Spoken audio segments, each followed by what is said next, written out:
Hello and welcome to another PalaView market research project. Today we are going to be talking about Stellar or XLM, and per usual, hopefully you guys are familiar with these reports that we put out by now. However, if this is your first report that you are going to be doing, please make sure you check out all of our other free reports. And to start off, if you haven't already read over the thesis on this, please do so beforehand, because if you don't read over the thesis, you will not know whether or not this is going to be a good investment for you.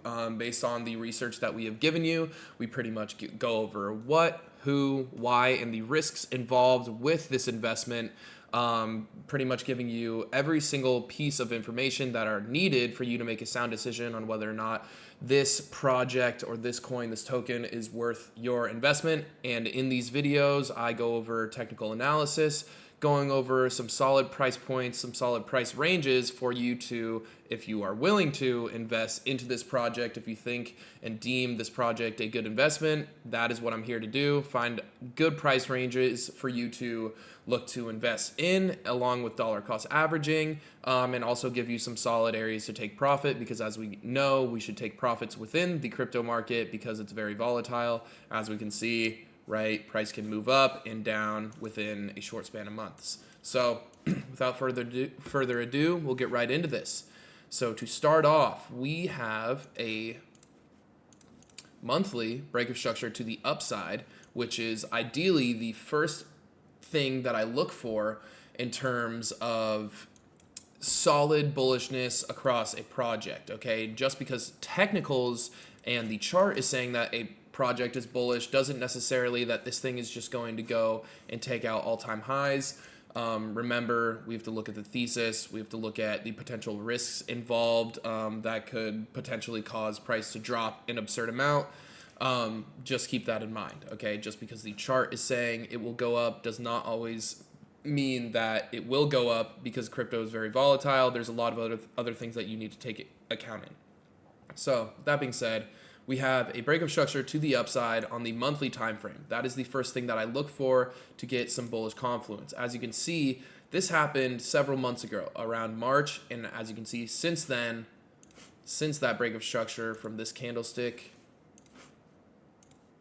to the upside to this candle, that's around a 34% gain, and then all the way to the high of this wick, it's around a 74% gain. So currently, we are scrambling and kind of looking for potential entry points on this, because the original entry point was at around March, which would have been this break of structure right here.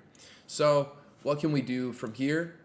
We can try and find equilibrium on the monthly time frame, which essentially would put price at a discount, which it has already came into.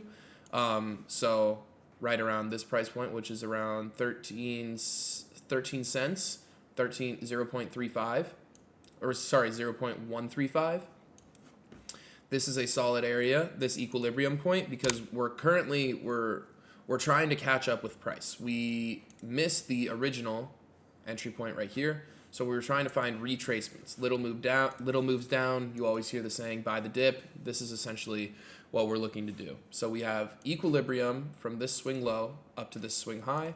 We can see that price has already dipped in there.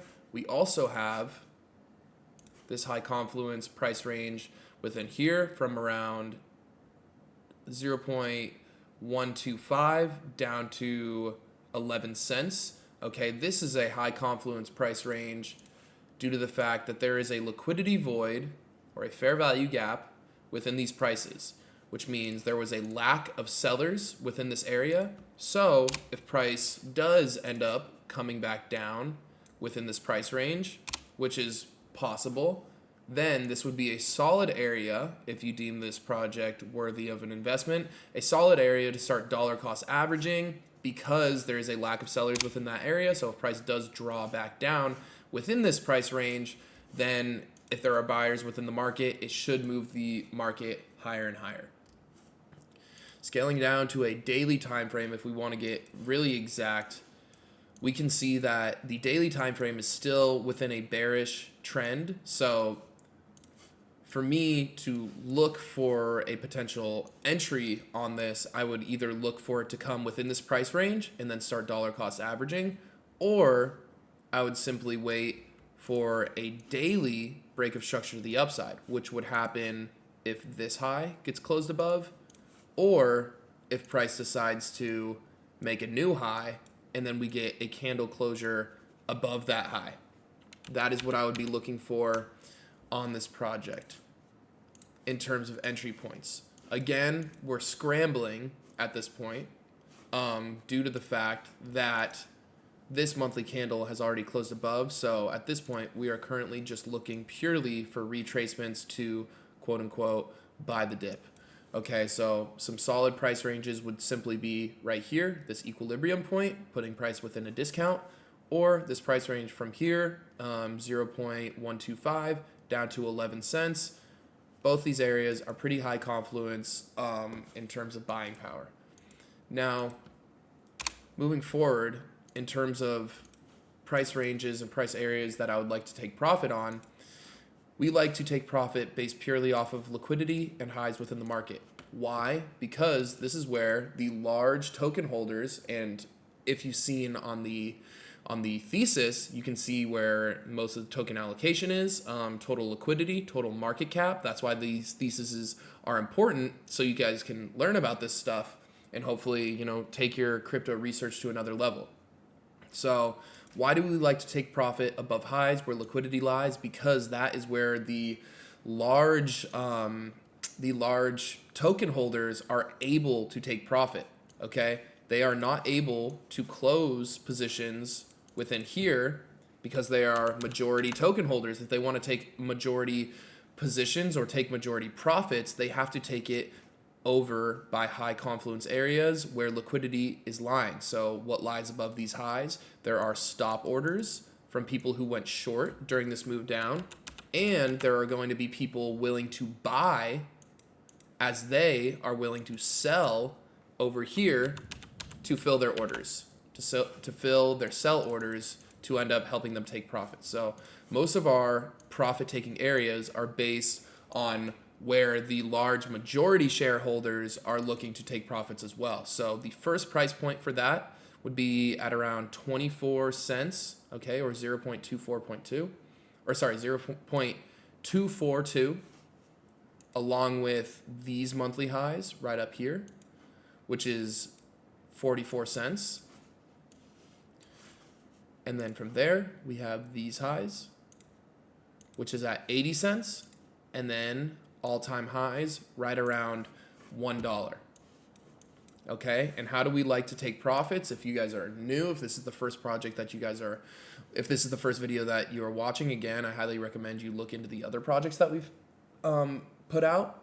But right when we hit our first take profit or profit area that we are willing to close at, I always look to close 50% of my open position. So let's say we enter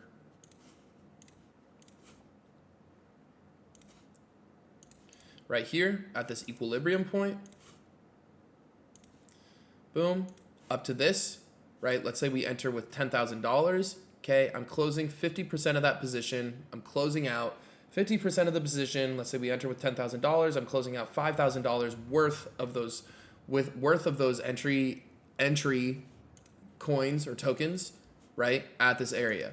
Continuing, when we hit our second profit taking area, I'm looking to close another 50% of that open position, okay? So you're probably thinking, is that the whole position at that point? No, it's not. It's whatever you have open, you close 50% of that remaining position. So if we start with 100 coins, let's say we buy 100 XLMs, okay? We would close 50, we'd sell 50 of our coins here, and then once we get up here, we would sell 25, okay? And then once we get up here, we sell 12.5 and so forth, okay? And now in terms of once we pass all-time highs, I've mentioned this in several other reports, once we pass all-time highs, I'm still looking to hold the remaining position that I have until we get a weekly break of structure to the downside. So what would that look like? let's say price moves all the way up past here. Okay, a weekly break of structure, as we know, price, when it's trending higher and higher, it moves in higher highs and higher lows. Higher high, higher low, higher high, higher low. A break of structure on the weekly time frame would quite simply just be a close below a low, and from there I'm looking to close out of my entire position for a full take profit. Okay? So that is how I would look to invest within this project, within this coin. Again, make sure you please read over the thesis statement that we put out. I know it's long and lengthy, but it does give you a lot of information on the creators, what its use case is, the risks involved with entering a position within this. Again, we are not telling you to make this investment. We are not telling you to go right into this just because the chart is telling you. You have to make a sound decision based off of the information that we've given you. Okay? So that is our technical analysis report on XLM. And before this video ends, I do want to go over the other coins and positions that we talked about previously. So the first one that we mentioned was Maker. And as you can see, these were our areas that we were looking to potentially go long at. And this is right around when the video was made. So from here up to here, that's around a 28% return, okay, over the course of, I believe it's been 3 weeks now. The other coin that we mentioned from I believe 2 weeks ago, okay, was Trader Joe. And it has still been playing within this little price range that we had mentioned before, and it has not hit any of our high confluence, high probability price ranges that we are willing to invest in, which were right here, this liquidity void, which was at around 30 cents down to 25 or 26 cents, and then along with this price range all the way down here. Okay, so this pretty much no movement whatsoever and hasn't touched into any of our price ranges. Maker is up around 28%. And then if we move over to Colony, this was the report that we put out last week. I remember I put on this paintbrush so we could remember where we entered at. If we go into the daily time frame, it'll be a bit more exact. Up around 9.46%. And then the other coin that was clumped together with that report, this was mentioned last week, and this one is up a solid amount at around 90% gain from the week that we had mentioned it, and got all the way up to around a 198% gain before falling right back down to where it's at now at around a 91% gain. So that's going to wrap it up for the technical analysis video on XLM. Hopefully you guys enjoyed this, and I will hopefully see you guys on the next free research report that we put out. Thank you.